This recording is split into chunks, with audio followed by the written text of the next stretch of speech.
in our hearing, we can just imagine the physical feelings that go with the words. A yoke lifted off our shoulders, a rod to punish, boots marching. Can you feel it in your shoulders, in your feet and your legs? Entering the house, a child leaping in the womb. Can you feel it in your entire being, entering the home of a beloved relative? That feeling of new life within either your own body or that of another.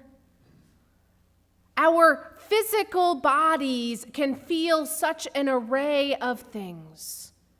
From a gentle touch to a painful, hurtful touch. From a touch that brings laughter to a touch that brings tears. Touch is both a physical, tangible thing, but as I was thinking about it this week, I kept on thinking too about that sense of all the feels, all the emotional feels that happen to us as well. Those feelings that manifest themselves not only in our hearts, but in our very bodies. Sort of that lightening of tension when our mood is joyful. Or that tensing of our bodies when we are stressed. The Christmas season is often a season with all of these feels. We want it to be a time of warm and fuzzy and joy and celebration, and often it is. But we also know that sometimes it is a grief-filled season. Sometimes it is an anxiety-producing time of great expectations that go unfulfilled.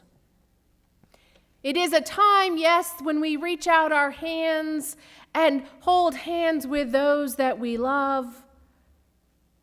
But it's also a time when we are aware of those whose hands we cannot hold.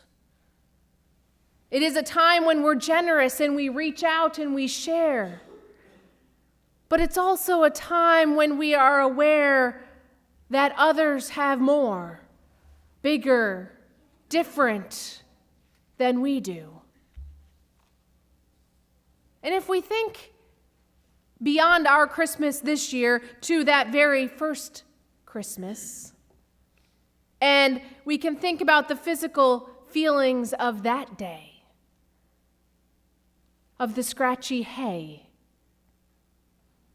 of the journey to Bethlehem.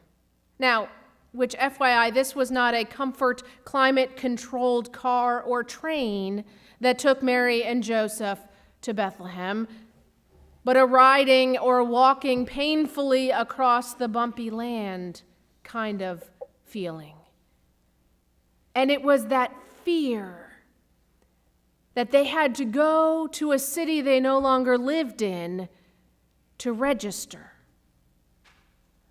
Perhaps the joy and fear of expecting your first child without the prenatal care and hospital personnel that we have today. So Christmas then and Christmas now has all these feelings, both physical sensations as well as those emotions of the season tugging at us. But Christmas is more than just these things. It's about God's presence made known to us in Jesus, the babe lying in the manger. It's about love coming down here at Christmas. And so how do we make room for God to dwell among us now, today? How do we allow ourselves to feel Jesus leaping within us not in a pregnancy sense, but in a heart embodiment sense, in the ways of hope and peace and joy and love dwelling among us. A lot of what we do at Christmas is to be ready. We ready the house with decorations. We ready the festivities with food. We ready our family and friends by sending cards. But readying ourselves, making room in our very bodies for God to dwell. Joy Cowley wrote a beautiful modern Magnificat, which is that song that Mary sings while she's visiting with Elizabeth. And in this modern telling, she says, "My soul sings in gratitude. I'm dancing in the mystery of God.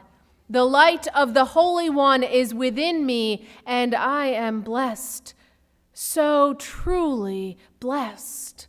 This goes deeper than human thinking. I am filled with awe at love, whose only condition is to be received. It's the love that we are made for, the reason for our being. It fills our innermost heart space and brings to birth in us the Holy One." We see in this story of Mary and Elizabeth that connection, that birth of the Holy One as their babies leap together. Those babies that later grow up together with John the Baptist leading the way for Jesus. And we are reminded of the importance of connection. Connection between Mary and Elizabeth, connection between John and Jesus, connection for us with our loved ones near and far, with our church family, with our friends. When we make space for a connection with others, when we make space for a connection with God, we realize that Christmas is about dancing in the mystery of God and allowing God to dance between us. It's about a full body connection with our living and our loving God. Now, I don't know about you, but this time of year I spend a fair amount of time watching some of my favorite Christmas specials. And from one of my favorites is this wonderful scene. Take a look. The captions didn't catch it, but the song behind the words, "Welcome Christmas, come this way. Welcome, welcome Christmas Day," is in our grasp as long as we have hands to clasp. When we clasp the hands of those around us in hope and peace and joy and love, that is when we dance with God. When we clasp the hands of our loved ones, we dance with God. When we clasp the hands of the relative that we never quite see eye to eye with, we dance with God. When we clasp the hands of the refugee, the homeless, we dance with God. When we clasp the hand of the person whose language we don't speak, whose clothes are 2 decades stylish ago, whose faith practices are completely foreign to our own, we dance with God. When we clasp these hands, when we clasp hands in hope and peace and joy and love, we are dancing with God. We have made room for Jesus to leap within us. We have begun to live the lives that God calls us to live. When we make room in our hearts for Christmas to come without ribbons or bows or presents, we allow God to dwell in us. And the words of John Shelby Spong, to live more fully, to love more wastefully, and to have the courage to be all that we are created to be, that is what Christmas is about. That is what allows us to touch and to have all the feels of Christmas.